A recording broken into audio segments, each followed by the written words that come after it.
नमस्कार दोस्तों, मेरा नाम है महेंद्र। क्वांटिटी नहीं क्वालिटी कंटेंट के साथ आपका एक बार फिर से स्वागत है आपके अपने YouTube channel GK tips by Mahendra Bugalia पर। जैसा कि आपको पता है, प्रतिदिन सुबह 6 बजे अपन एक करंट अफेयर की क्लास लेते हैं, जिसमें उस दिन के करंट अफेयर को डिटेल एनालिसिस के साथ कवर करते हैं। उसी कड़ी में आज 30 दिसंबर, आज का जो भी इंपॉर्टेंट करंट अफेयर है वो अपन इस सेशन में कंप्लीट करेंगे। तो चलिए बिना किसी देरी के क्लास को शुरू करते हैं। पहला क्वेश्चन क्या है? केंद्रीय कैबिनेट ने किस देश में हाल ही में भारत के महावाणिज्यिक दूतावास खोलने को मंजूरी दी है? तो न्यूजीलैंड। न्यूजीलैंड का जो ऑकलैंड शहर है, वहां पर केंद्रीय कैबिनेट ने भारत के महावाणिज्यिक दूतावास खोलने को लेकर मंजूरी दी है। पूरा मैटर क्या है? तो प्रधानमंत्री श्री नरेंद्र मोदी की अध्यक्षता में कैबिनेट ने न्यूजीलैंड के ऑकलैंड में भारत का महावाणिज्यिक दूतावास खोलने के प्रस्ताव को मंजूरी दे दी है। इसमें भारत के रणनीतिक और वाणिज्यिक हितों को बढ़ावा देने और ऑकलैंड में भारतीय समुदाय का बेहतर ढंग से कल्याण कर पाने में सहायता मिलेगी। इस वाणिज्यिक दूतावास के 12 महीने की समय सीमा के भीतर खोले जाने और पूरी तरह से चालू होने की संभावना है। प्रधानमंत्री मोदी जी ने जो न्यूजीलैंड का ऑकलैंड शहर है, वहां पर भारत का महावाणिज्यिक दूतावास खोलने को प्रस्ताव को मंजूरी दी है।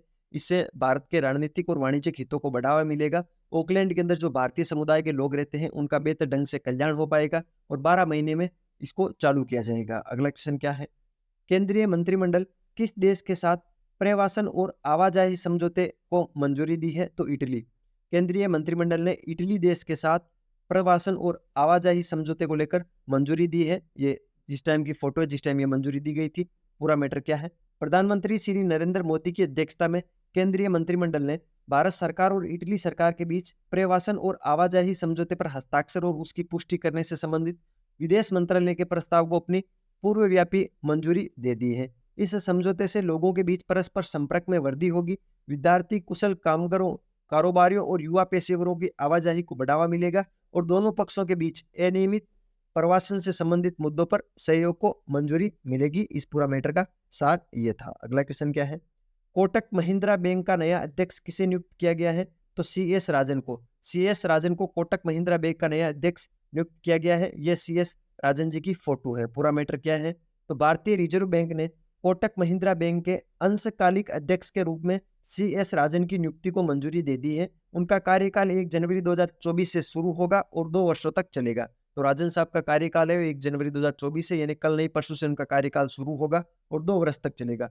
प्रकाश ओप्टे का कार्यकाल 31 दिसंबर 2023 को समाप्त होगा, जिसने राजन के नेतृत्व संभालने का मंच तैयार होगा। ठीक है, क्या होगा? जो पे अभी वर्तमान के अंदर कौन है? प्रकाश आप्टे हैं, कोटक महिंद्रा बैंक के अध्यक्ष। अब उनको हटाया जाएगा, 31 दिसंबर को उनका कार्यकाल पूर्ण हो जाएगा। तो अगले दिन 1 जनवरी से जो CS राजन है वो कोटक महिंद्रा बैंक के अंशकालिक अध्यक्ष के रूप में अपनी नियुक्ति लेंगे। इंपॉर्टेंट है, ध्यान रखना। अगला क्वेश्चन क्या है? LIC ने हाल ही में किसे चीफ रिस्क ऑफिसर के रूप में नियुक्त किया है? तो चीफ रिस्क ऑफिसर है जो LIC के अंदर वो बने हैं S सुंदर कृष्णन। ये उनकी फोटो है S सुंदरन की, और ये बने हैं LIC में चीफ रिस्क ऑफिसर के रूप में नियुक्त हुए हैं। भारतीय जीवन बीमा निगम, जिसको अपन LIC बोलते हैं, LIC ने S सुंदर कृष्णन को चीफ रिस्क ऑफिसर नियुक्त किया है। उन्होंने प्रताप चंद्र पाइकराय का स्थान लिया है। इससे पहले प्रताप चंद्र जो पाइकराय है वो LIC के रिस्क ऑफिसर थे, चीफ रिस्क ऑफिसर थे। उनकी जगह अब कौन लेंगे? S सुंदर लेंगे। ये S सुंदर की फोटो है। अगले क्वेश्चन पे चलते हैं। किस राज्य में कार्बी युवा महोत्सव 2024 का आयोजन किया गया? तो कार्बी महोत्सव जो 50वां कार्बी फेस्टिवल होगा 2024 के अंदर, कौन से क्रम का होगा? 50वें क्रम का होगा। कब होगा? तो ये जनवरी के अंदर होगा 2024 के अंदर, और ये असम में होगा। असम में होगा। कहाँ पर होगा? असम में होगा कार्बी युवा महोत्सव 2024। पूरा मैटर क्या है? भारत की राष्ट्रपति द्रौपदी मुर्मू 17 जनवरी को कार्बी युवा महोत्सव 2024 के स्वर्ण जयंती समारोह में भाग लेने के लिए असम का दौरा करेगी। तो ये असम के अंदर होगा।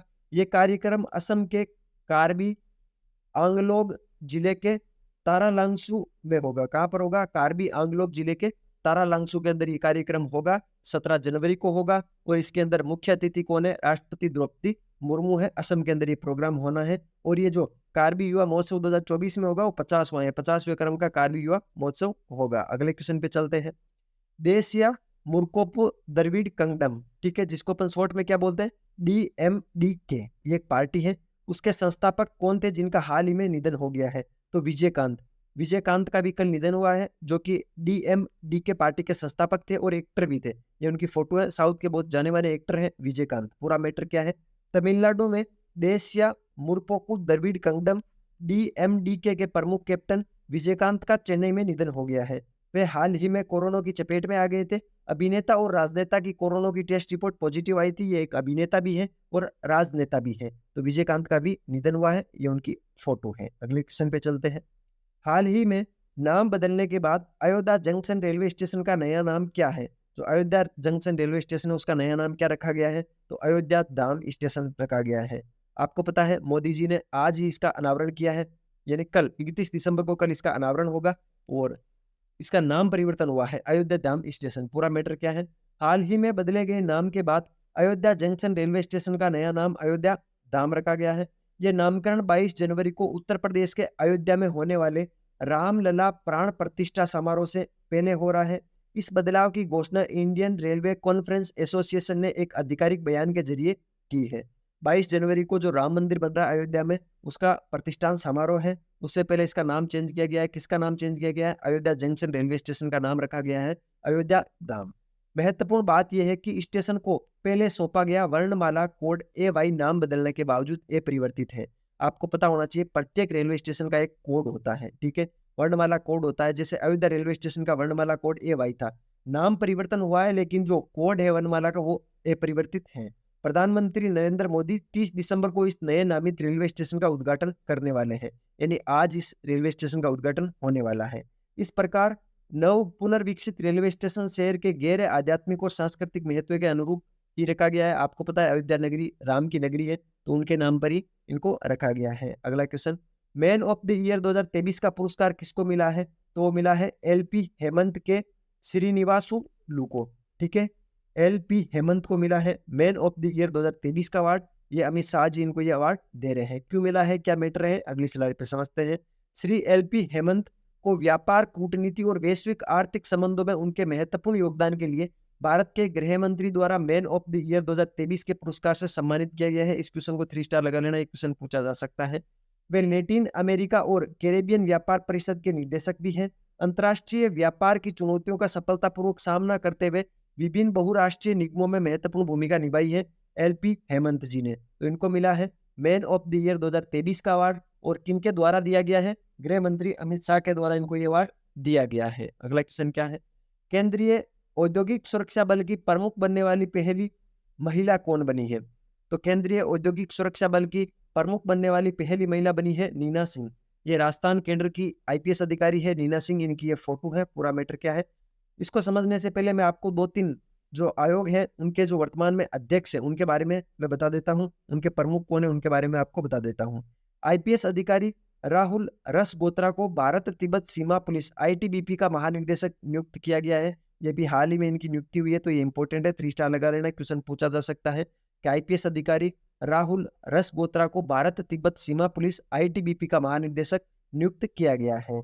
इसके अगला क्या है? पूर्व ITBP प्रमुख अनीश दयाल सिंह को केंद्रीय रिजर्व पुलिस बल यानी CRPF का महानिदेशक नियुक्त किया गया है। दोनों ही इंपॉर्टेंट है, दोनों को 3 स्टार लगा लेना।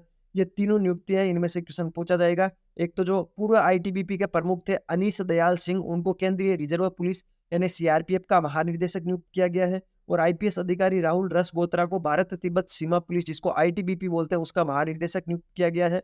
और नीना सिंह को केंद्रीय औद्योगिक सुरक्षा बल के प्रमुख बनाया गया है और ये प्रमुख बनने वाली पहली महिला भी बनी है। अगर आपको वीडियो की क्वालिटी और कंटेंट की क्वालिटी पसंद आ रही है तो मैं आपसे रिक्वेस्ट करूंगा प्लीज लाल वाला बटन दबाकर चैनल को सब्सक्राइब करना, बेल वाला आइकन प्रेस करना, जिससे प्रतिदिन सुबह 6 बजे आपको करंट अफेयर की क्लास की नोटिफिकेशन मिल जाएगी।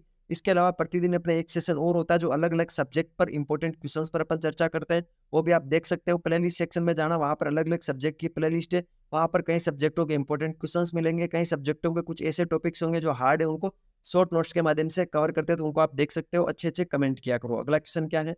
राष्ट्रीय संकल्प योजना दिवस किस दिन मनाया जाता है? तो प्रत्येक वर्ष 30 दिसंबर को राष्ट्रीय संकल्प योजना दिवस मनाया जाता है। तो आज 30 दिसंबर है, आज है राष्ट्रीय संकल्प योजना दिवस। क्यों मनाया जाता है, क्या मैटर है?